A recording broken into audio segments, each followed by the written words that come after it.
There's a moment in everyone's life when they become convinced the world is rotten, when they decide that every person has a price, that kindness is just weakness wearing a mask, and that trust is a luxury only fools can afford. For Edmund Crowell, that moment lasted 40 years. He was the Iron Vulture, a man who built a shipping empire on the wreckage of his rivals and the cold certainty that human beings are fundamentally greedy. He lived in a mansion of marble and glass, yet it was the coldest place on earth. But tonight, Edmund was bored, and a bored billionaire is a dangerous thing. He decided to stage one final cruel experiment. He invited the most innocent soul he knew, 8-year-old Caleb, the son of his widowed maid, to a private dinner. He set a trap, a $50,000 gold watch left accidentally on the table. He wanted to watch the light of innocence go out in the boy's eyes when he finally reached for the gold. What happened next didn't just shock Edmund, it rewrote the fate of a fortune worth hundreds of millions of dollars. Before we dive deeper, if stories about fairness, second chances, and real human emotions mean something to you, take a moment to subscribe. It helps this little corner of the internet grow, and it tells me you believe in equality just as much as I do. And honestly, only people who don't care about fairness skip the subscribe button, and I know you're not one of them. Now, let's get back to the story. Edmund Crowell sat in his study, watching the rain lash against the arched windows. To him, the world was a chessboard, and every person was a piece to be moved or discarded. He looked at his security monitors. He watched Marianne, his maid, scrubbing the foyer floors. She was a widow, surviving on the scraps Edmund paid her. Her husband had died in one of Edmund's own factories, a statistical inevitability, the lawyers had called it. Edmund didn't feel guilt. He felt a clinical curiosity. What is her price? He pressed the intercom. Marianne, tomorrow your son Caleb will be my guest for dinner. Dress him well. The screen showed Marianne freezing in place. The terror in her eyes was palpable. She knew Edmund didn't do favors. She knew this was a summons. Yes, sir, she whispered. He will be there. In their cramped apartment, Marianne was on her knees scrubbing Caleb's only pair of scuffed shoes. The air smelled of laundry soap and fear. Listen to me, Caleb. Mr. Crowell is a man made of stone. When we enter that house, you are to be a ghost. Do not touch the statues, do not look at the paintings, and above all, do not touch the silver. Our lives depend on your silence. Caleb, 8 years old, with eyes that saw too much, sat on his bed. Is he lonely, Mama? Marianne stopped scrubbing. He's empty, Caleb, and empty things have a way of trying to fill themselves with whatever they can find. Caleb said nothing. He reached under his pillow and felt the smooth, gray riverstone he had found the day his father was buried.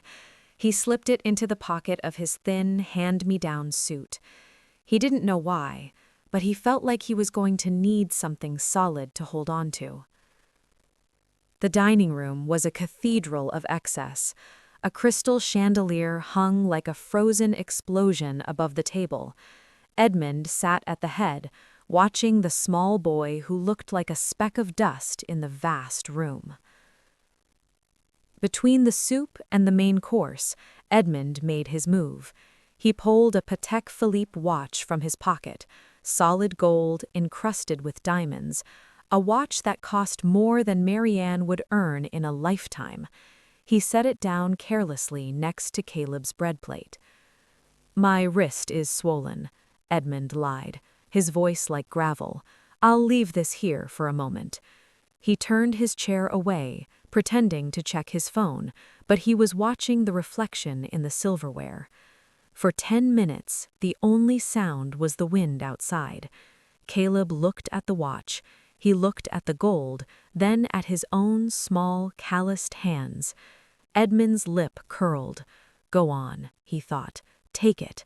Show me the world is as rotten as I think it is." But Caleb didn't reach for the gold. He leaned forward, his voice a tiny thread in the massive room. "Mr. Crowell, why is there no one else here? Are you the only one left in your family?" The question hit Edmund like a physical blow. To hide his shock, he swiped his hand across the table, knocking the gold watch to the floor with a sharp clack. "How clumsy," Edmund muttered, waiting for the boy to dive for the prize. Caleb scrambled under the table. Edmund waited for the sound of gold hitting a pocket, but when Caleb emerged, he held the watch with reverence. "It says, 'Stay soft,' on the back," Caleb whispered. "That's what my dad used to say. He said the world tries to wash you away, like a river.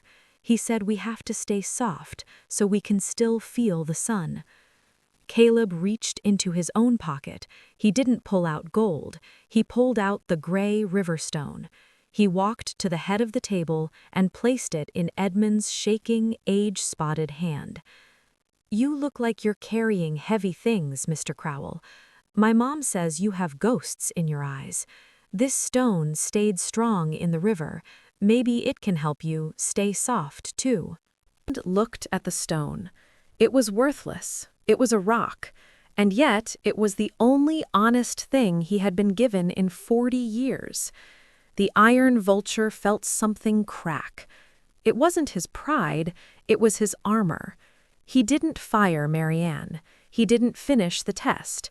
He sent them home in a limousine, and for the rest of his life, that gray stone sat on his desk, while the gold watch was locked away in a drawer, forgotten. 10 years later, the mansion was silent once more. Edmund Crowell had passed away, holding that same stone. His biological heirs gathered, their eyes hungry for the vulture's wealth. But the lawyer, Bernard Halstead, had one final lesson. "The estate, the shipping empire, and the foundations are not for you," Bernard read to the stunned family. "They are left in trust to Caleb Doyle, a boy who gave me a stone when I was starving for a soul." If this story touched you in any way, made you think, made you feel, or reminded you that everyone deserves fairness, go ahead and hit that subscribe button. Share your thoughts in the comments too. I love reading your perspective. And don't forget to follow, because I've got more beautiful stories coming, stories that speak to the heart and remind us why kindness still matters. Subscribe if you believe in equality and fairness. The ones who don't, well, they're the only ones who won't. Caleb stood in the center of the grand hall, now a sanctuary for the poor and the widowed, and looked down at the river stone in his palm. He realized then that Edmund hadn't just left him a fortune, he had left him the proof that even the hardest heart can be softened by a single, honest gift. The vulture's relapse. For weeks after the dinner, the mansion returned to its suffocating silence, but something had shifted in the air. Edmund Crowell sat at his desk, staring at the gray river stone. He was a man of habit, and his habit was suspicion. Every morning he woke up expecting to find a reason to regret his moment of weakness. He waited for Marianne to ask for a raise. He waited for Caleb to bring up the gold watch. He wanted them to be greedy. He needed them to be greedy so he could return to the safety of his bitterness. But it never happened. Marianne continued to clean with the same quiet dignity. Caleb continued to wait in the foyer, sitting perfectly still, reading his school books. One afternoon, Edmund stepped out of his study and found Caleb drawing in the dust on a side table. Edmund loomed over him, his shadow swallowing the boy. "What are you doing?" he barked. Caleb didn't flinch. He looked up with those wide, clear eyes. "I'm drawing the river, Mr. Crowell. I'm drawing the place where I found your stone. I wanted to make sure you remembered that it came from somewhere real." Edmund's heart, once a fortress, began to feel like a cage. He realized then that he didn't want to catch them in a lie. He wanted to learn how to speak their truth. The years began to bleed into one another. Edmund didn't fire Marianne. Instead, he retired her. He bought the small apartment building where she lived, gifted her the title to her home, and made sure Caleb attended the finest schools in the country. But he did it all in secret. He remained the iron vulture to the public, still striking fear into the hearts of Wall Street. Only Caleb and Marianne saw the man who sat on his porch in the evenings, turning a smooth gray stone over and over in his hand. Caleb grew from a quiet boy into a brilliant young man.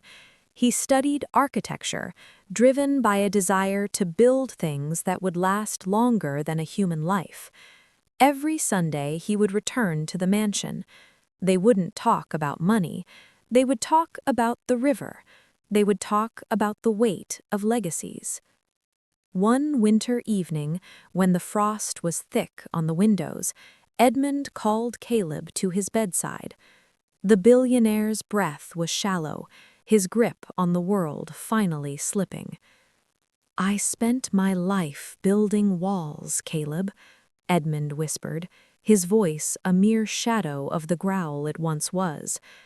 "I thought walls kept me safe, but they only kept me alone. You were the only thing small enough to crawl through the cracks." He pressed the river stone into Caleb's hand one last time. "Don't let the water wash you away." The wolves left, howling about lawsuits and unfairness, but they were shouting at a ghost.